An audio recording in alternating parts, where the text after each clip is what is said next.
Hey everybody, we're back again. I haven't been tying up much here lately, but we're gonna tie this one up here. I've got a 1/16 ounce brown. That's that Texas Minnow head jig, and I've got some brown hackle feather. So we're just gonna hold it up here and get our measurement on it. Go ahead and cut it. Lay it down here on the table. And I've got some of these are kind of narrow on the end, so I'm going to use 5 on this jig. Once I get that first one cut, I just lay them down here on the table and measure them. Get them all the same length.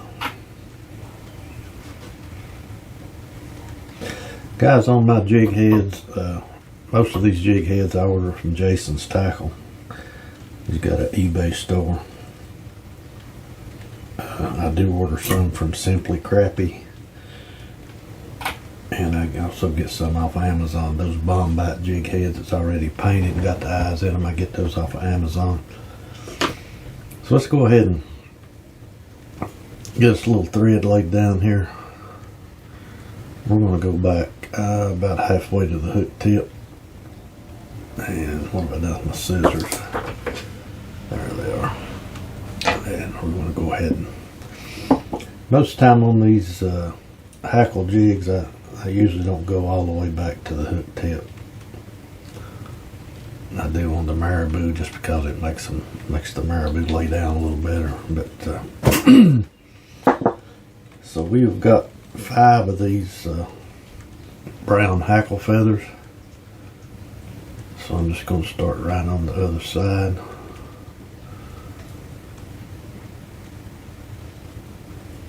I'll start tying them in. And I may do a couple more. Pieces of this woolly booger hackle I've got.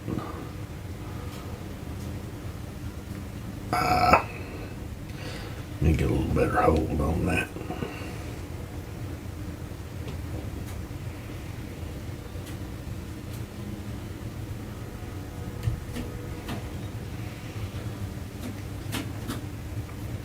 I just like to come right around the hook shank with my hackle.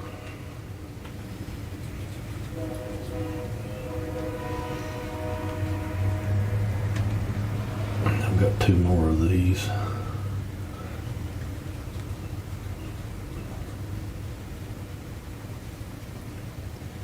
Put this last one on here.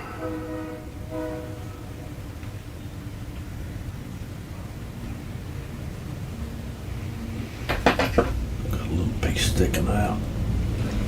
Right there's what we've got so far. And I am going to take just 2 of these. This is that woolly booger hackle that I use on those woolly booger jigs. I'm just going to get me 2 pieces of it.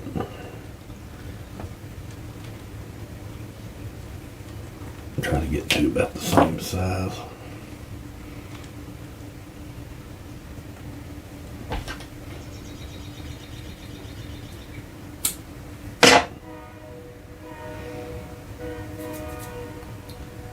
I'm just going to put these, one on that side up toward the top. And let's see, let me measure this one.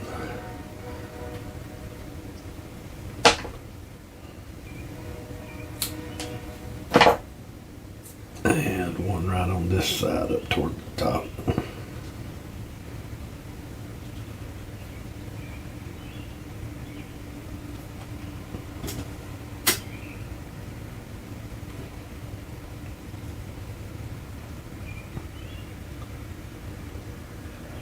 There's about where we want them, so we'll go ahead and lock them in.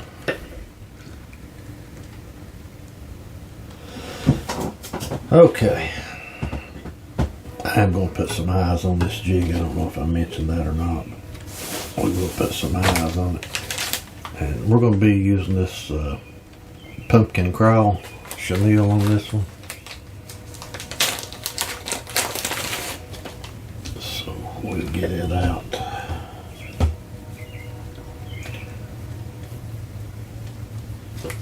First we'll take our Sally Hansen.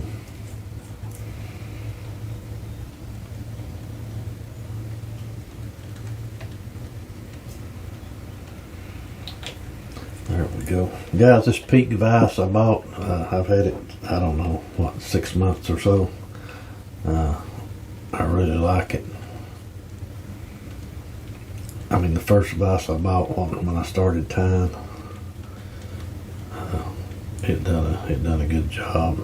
But this just, everything's just so much smoother on this. So let's start wrapping this up.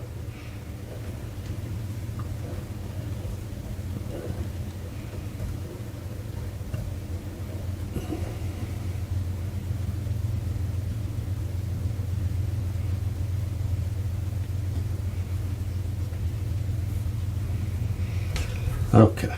Let's go around the front here a couple times, and then we'll get in behind it.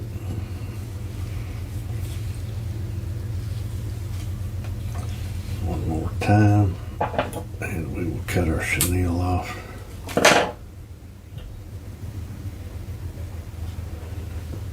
Now,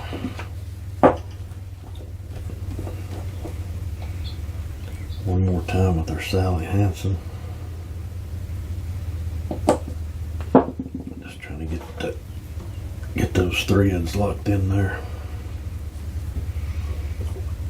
And we'll just do our normal 5 turn on our whip finish. Pull it tight and cut our thread.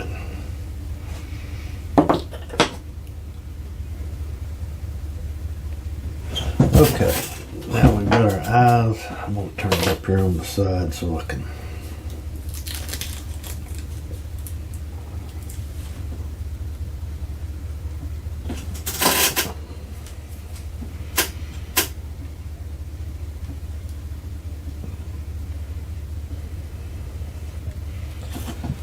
now we'll turn it over here and get us another one.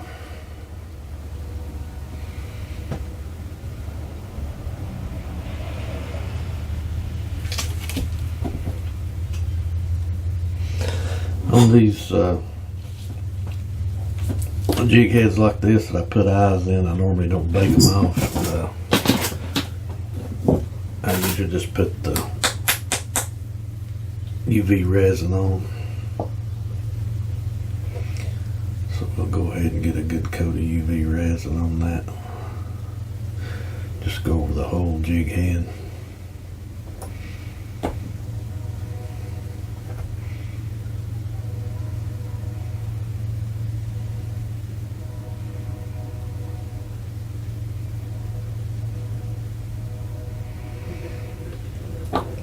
I'm just going to let that turn a little bit there.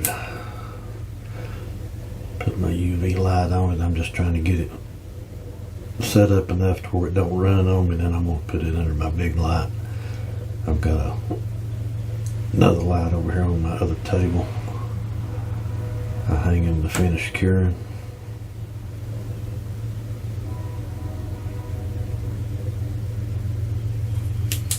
Okay. Now, what have I done? I had my forceps over there where I was painting some jig heads the other day. There we go, got a little brown and pumpkin crawl. Too bad, got our woolly booger hackle there on top. Kind of a natural color jig. There we go, guys. As always, I appreciate you watching. If you liked the video, just take a second there and hit that like and subscribe, and we'll catch you next time.